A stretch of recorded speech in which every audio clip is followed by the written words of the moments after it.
সবসময় মনে করি যে শিক্ষক দলীয় হবার কোনো সুযোগ নেই। আমার একটা নিজস্ব রাজনৈতিক বিশ্বাস থাকতে পারে, একটা ধর্মীয় বিশ্বাস থাকতে পারে, কিন্তু সেই বিশ্বাস বা সেই চিন্তা আমি শিক্ষক হিসেবে আমাকে প্রভাবিত করতে পারবে না।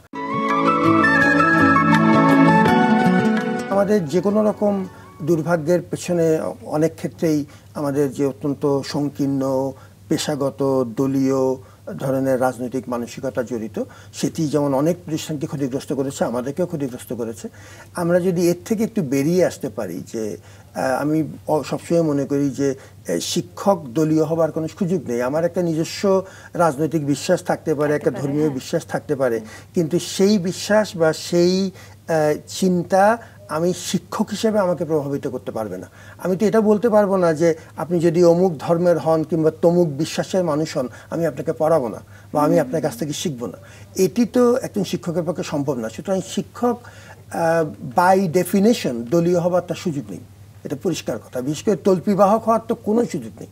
এখন সেটি যদি আমরা কমিয়ে আনতে পারি, তাহলে আমি মনে করি যে সমাজের এই বড় প্রতিষ্ঠানগুলোর মধ্যে সিভিল সার্ভিস, এনজিও, মিডিয়া, বিশ্ববিদ্যালয় তো সমাজের একটা প্রতিষ্ঠান। এটি শুধুমাত্র একজনের প্রতিষ্ঠান তো না, এটি আপনারও প্রতিষ্ঠান, আমারও প্রতিষ্ঠান।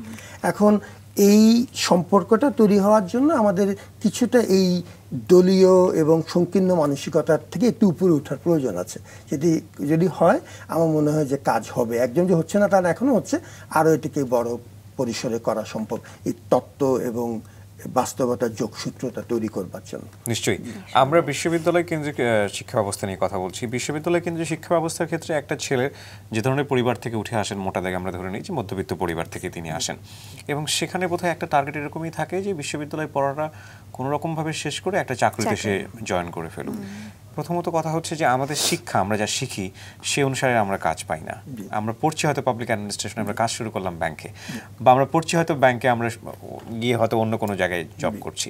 তাহলে এই যে এত বড় একটা সময় ধরে আমাদের যে উচ্চ শিক্ষা, এটা আসলে আমাদের কোথায় কাজে লাগছে? আপনি তো খুব মৌলিক কিছু প্রশ্ন এনেছেন, আমি যেগুলো খুব ভালো বুঝি তাও না, কিন্তু শুধু অভিজ্ঞতার কারণেই যেহেতু এর মধ্যে দিয়ে আমাদেরকে চলতে হচ্ছে। একটা হচ্ছে আমাদের তো বড় মাপে ক্যারিয়ার প্ল্যানিং বলে কোনো এক্সারসাইজ আসলে নেই। সুতরাং আমি তো বিশ্ববিদ্যালয়ে যে ছেলেটি বা মেয়েটিকে নিয়ে সে আমার হাত ধরে বিশ্ববিদ্যালয়ে এসছে, আমি যে তাকে হাত ধরে একটা পর্যায়ে নিয়ে বলবো যে তোমার সামনে এখন এই 3টি পদ, তুমি দেখো কোনটি নিতে চাও, আমি তো তাকে এরকম কোনো সুযোগ আসলে দিচ্ছি না। তো সুতরাং আমাদের সার্বিকভাবেই জাতীয়ভাবেই ক্যারিয়ার প্ল্যানিংয়ের তেমন কোনো সুযোগ তৈরি হয়নি, এটা হচ্ছে একটা। আরেকটা হচ্ছে যে যেহেতু এমপ্লয়মেন্ট তৈরি হচ্ছে না, আমরা প্রায় 22 লক্ষ শিক্ষিত মানুষ জব মার্কেটের জন্য প্রতি বছর তৈরি হয়। তারা বলে যে আমরা এখন রেডি, আমাকে একটা সুযোগ দিন। অথচ আমি সরকারিভাবেই সুযোগ দিতে পারছি খুব বেশিতে যদি পারি সেটা হচ্ছে 1,56,000 ছোট বড় মিলিয়ে চাকরির। তার মানে 22 লক্ষ আনুপাতিক 1,56,000। তাহলে এই যে একটা মারাত্মক গ্যাপ তৈরি হচ্ছে, এটি কারণ হচ্ছে যে নিজের এন্টারপ্রাইজিং স্কিলসগুলো আমরা কোনো সময় কাজে লাগাচ্ছি না। আমরা সার্বক্ষণিক নির্ভর করছি এটার উপরে। এগুলো যে কিছু মন খারাপ করার ব্যাপার আছে, বাট এর মধ্যে অনেক আশার কথাও আছে। এই যে রাঙা সকালেই চিন্তা করেন, আমরা এন্টারপ্রেনারদেরকে নিয়ে আপনি অনেক চমৎকার এক্সাম্পল তুলে ধরেছেন, যারা কিন্তু কিছু কিছু ভালো উদাহরণ তৈরি করছে। আমি এখনও পুরোপুরি আশাবাদী।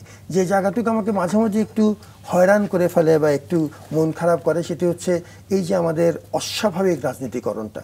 এই অংশটুক বাদ দিলে আমার মনে হয় যে এখনও এত কিছুর মধ্যে আমাদের ভালো কিছু করার সুযোগ আছে।